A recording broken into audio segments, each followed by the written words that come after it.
The imposition argument is dead, part 4. Um, so, Ludite returns, posted a great video. Poodle Susan and I, Trick and I, have gone back and forth in the comments in the last video that I posted.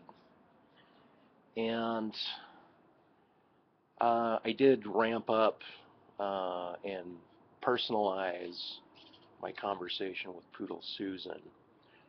And by doing this, she finally laid all of her cards on the table.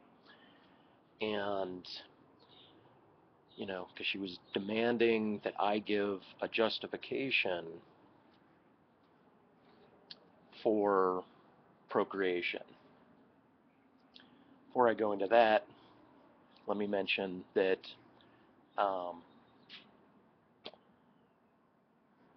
that she wants me to change the way I've gone over grammars of arguments from the antinatalists in my past videos. And I set the structure up in certain ways in order to not have a conflict between object and subject, that being the child.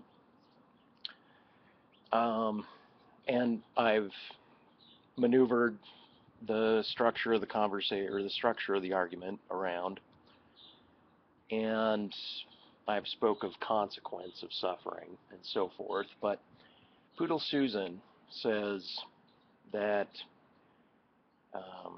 the parent is not imposing suffering on the child, so, you know, per se, but that it's procreation imposes suffering. Procreation imposes suffering on the child. And as I denoted in the last video, the world appears to be the source of suffering, not the biological act of procreation. The biological act of procreation allows sentience to occur. Sentience allows for suffering. It's not the cause of suffering. So I go back and forth with Trick on this one in the comments, and Trick says that for all cases of all humans, they will inevitably come into a point of suffering in their life.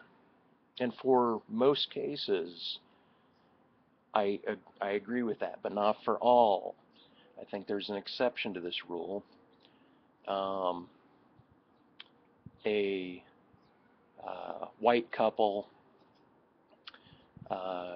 is giving birth to a child, and the husband a century ago is suspecting that the wife has had an affair with one of the blacks, and upon the birth of a child, even before the throat could be cleared out of the child, a shotgun was placed to the head of the child, and the head exploded.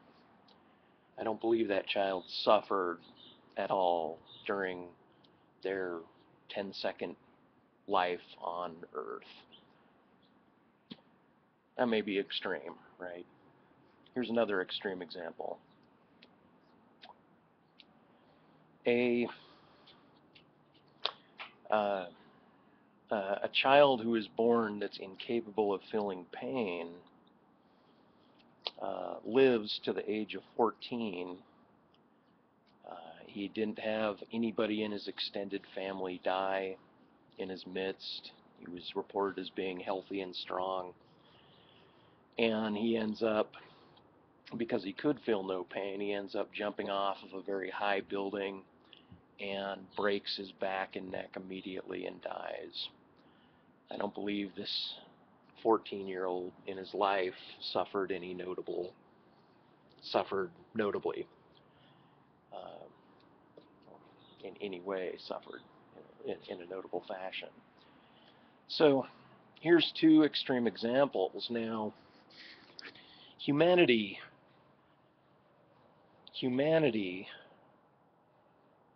gives birth to children. We do procreate, and we carry on with our biology.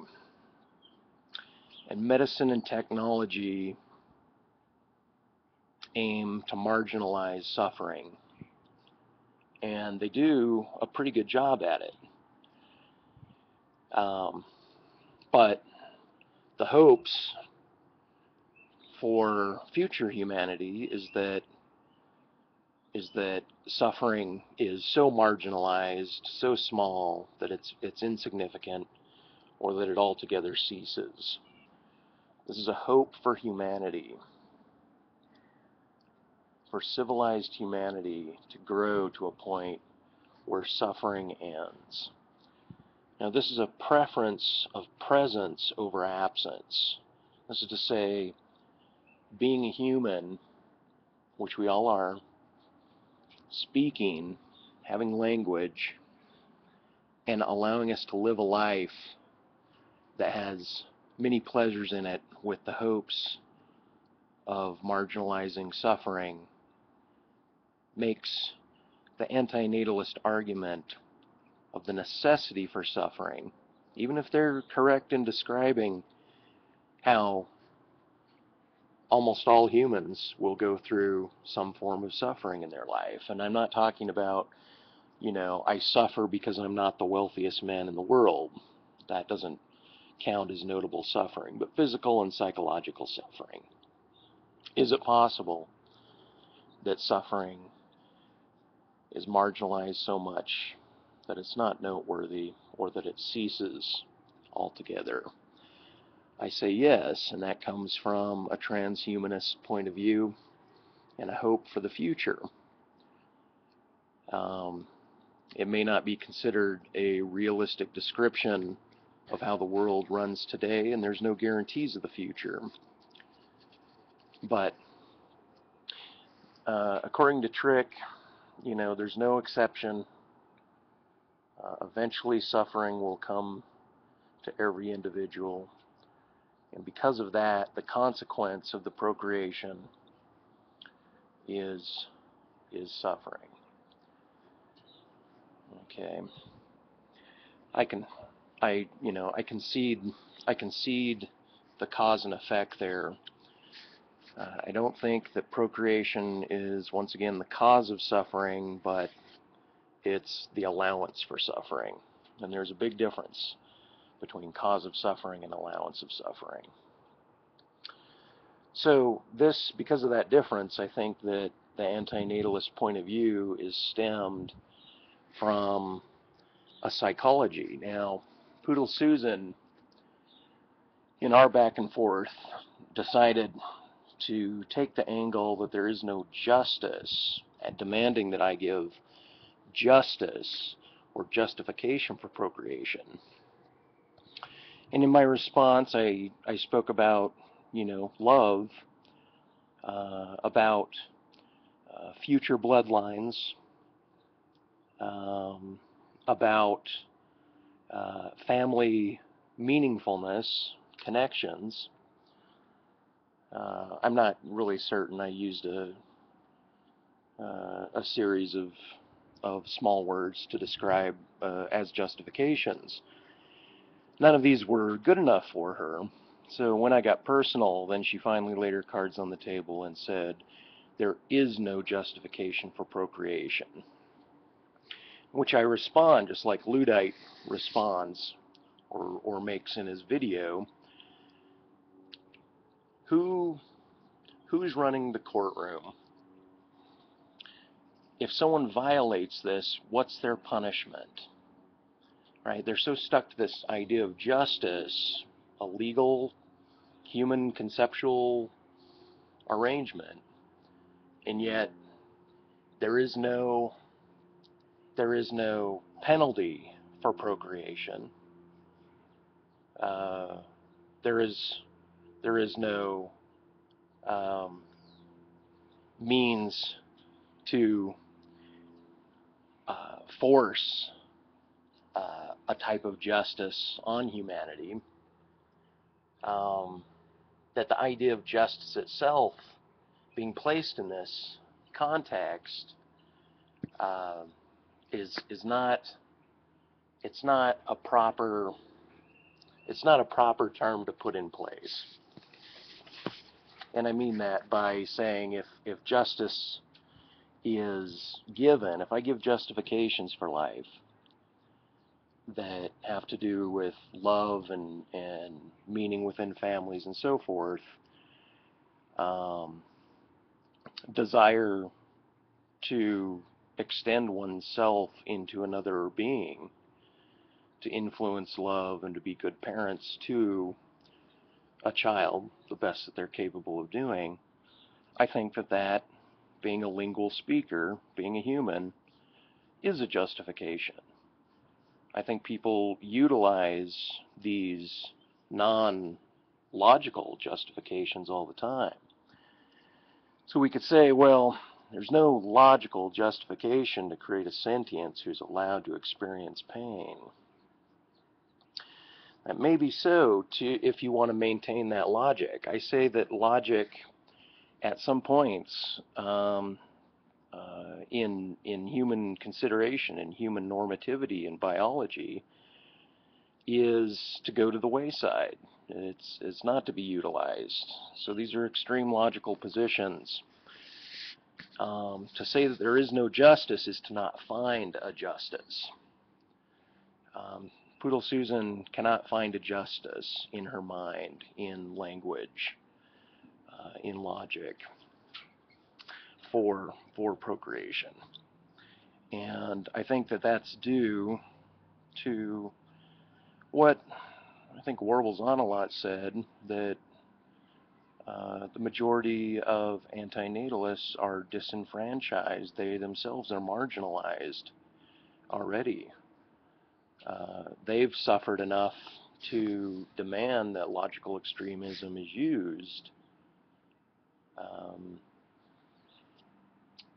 to attempt to eradicate presence over absence. I don't buy that you can't miss something that's not there. I had abortions and miscarriages in my relationships of the past, and I miss what was once a possibility very much. So I think it is possible to imagine, as I have, children, and to miss those children through imagination. So that's my contention there. What else to say?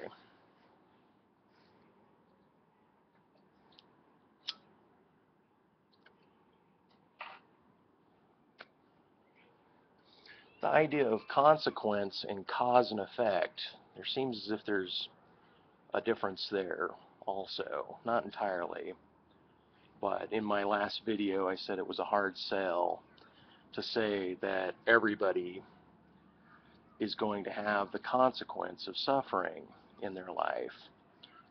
And maybe it's because I'm a theist. Maybe it's because I have hope for humanity and hope for the future. Maybe because I see the logical structure and the momentum of technology and medicine and human ideas to reduce suffering and marginalize suffering, that I say that the imposition argument is dead. You know, I have to look at myself as a personality as well as trying to diagnose the personalities of antinatalists to see how that infects my argumentative style and the positions that I hold. I don't think I'm being unreasonable. I think, once again, I'm just expanding away from logical extremism into lingual considerations that humans with personality, humans that speak and think about these things, think about quite often. I'm on conference report's side, I'm on Luddite Return's side, I'm on Professor Anton's side, I'm on the anti-antinatalist side of this argument. And I think I've shown, just by stating that procreation is an allowance for suffering, not a cause of suffering,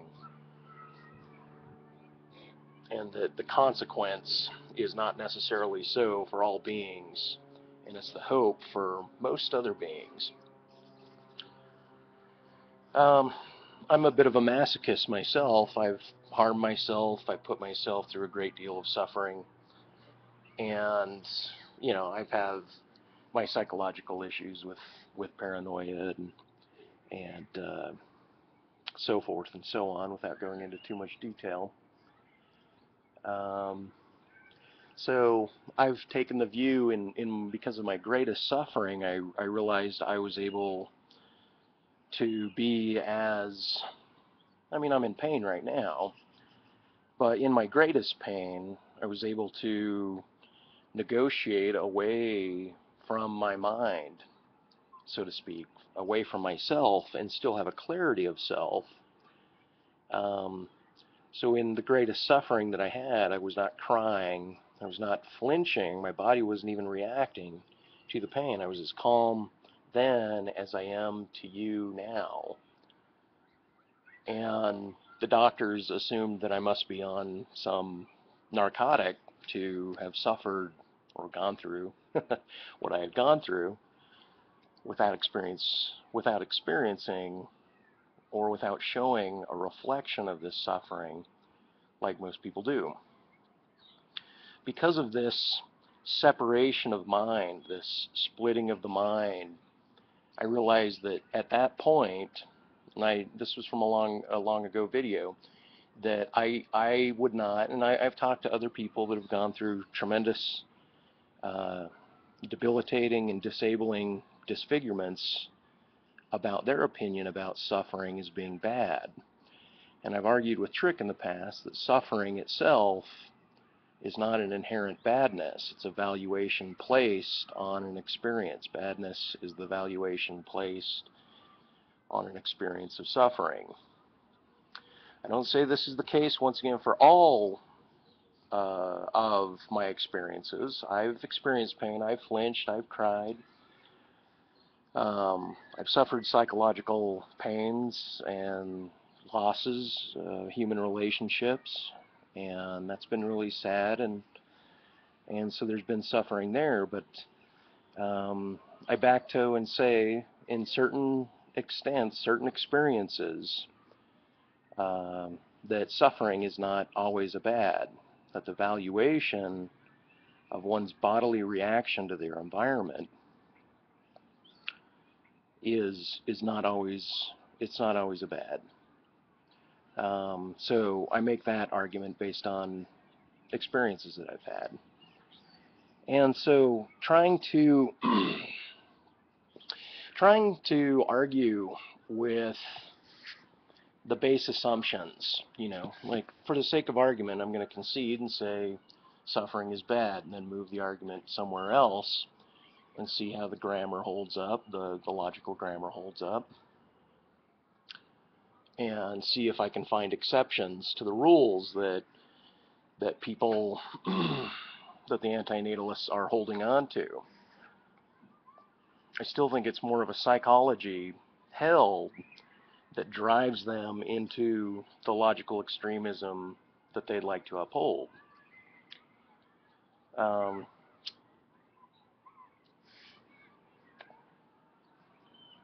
They will deny this, of course, and say, no, it's just logic, we're just thinking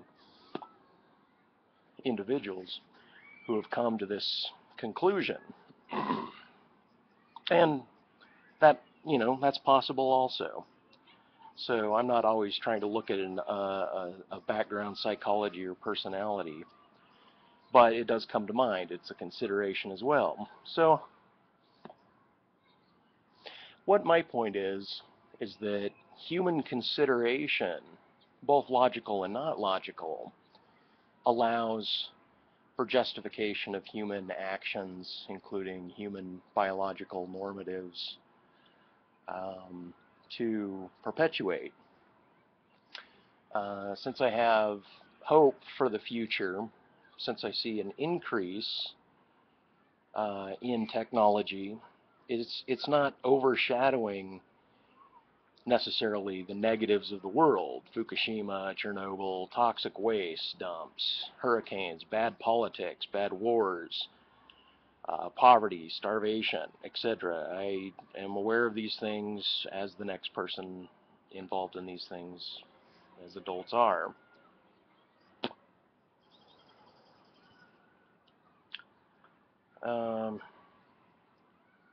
So, kind of lost my train of thought there a little bit.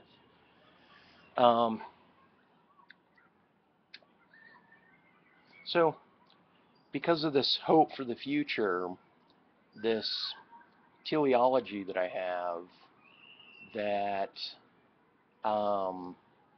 assumes that humanity's best minds, the people that have devoted their life to such things as solving the problems of pain. I mean, I go to a pain doctor, pain specialist every month,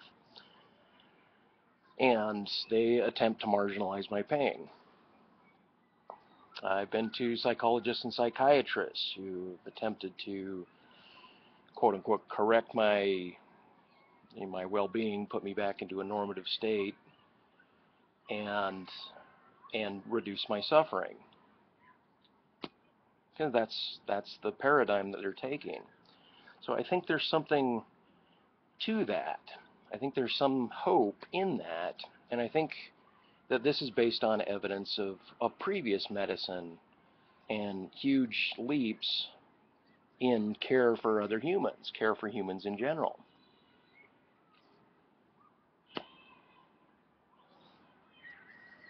So I say presence is better than absence. Antinatalists don't consider themselves, they are enriched in their own lives in a particular fashion. They don't want to cause suffering to their loved ones by ending their own life, even though there is a logic to suicide, especially from an antinatalist position. I don't think I have to go over that. So they make a justification for a maintenance of their presence as opposed to attempting to absent themselves from the world. So they have a preference for presence over absence. They just don't make an idealism out of that. They don't allow that to infect their egos in any particular way. So anyway, all of this being said, I think I've said my piece. Yeah, I think the imposition argument is a dead one. I think antinatalism is an absurdity, and I like Zombie Picture Show's notion of Malthusian antinatalism, control on population, but I wouldn't want to enforce that. I wouldn't want to say that a couple couldn't have as many kids as they want. I don't think that the world is a shit sty that only has impending shitstorms waiting to grind us up. I mean, somebody said, it's like, arguing against me, saying it's like putting a child in a grinding machine and then turning that machine on. Well, that grinding machine may not be turned on for an entire lifetime. Someone may suffer at the end of their life having lived a whole and complete and almost absent of suffering. They might have an absence of suffering their entire life. They might die a very, very quick death. And so what do you say about this notion that putting a child in a blender and turning it on is necessarily the case for all people?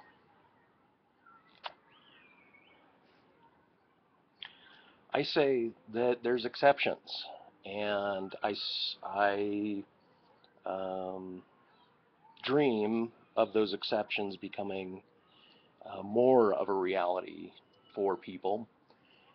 But in our current state of affairs, a current history of suffering, a current reality check, and saying there is all this suffering, In the midst of all that, I say marginalize it, be and perpetuate, as opposed to absent oneself, ending life and sentient life as we know it. I just simply disagree. So, feel free to leave your comments below. Feel free to make video responses, and link them to mine and so forth. I don't know how involved I'll be in the discussion overall, but these are my contentions. This is my personality. This is the demonstration of logic as I see it. So have a good day. Have a good life. Do the best you can. Thanks.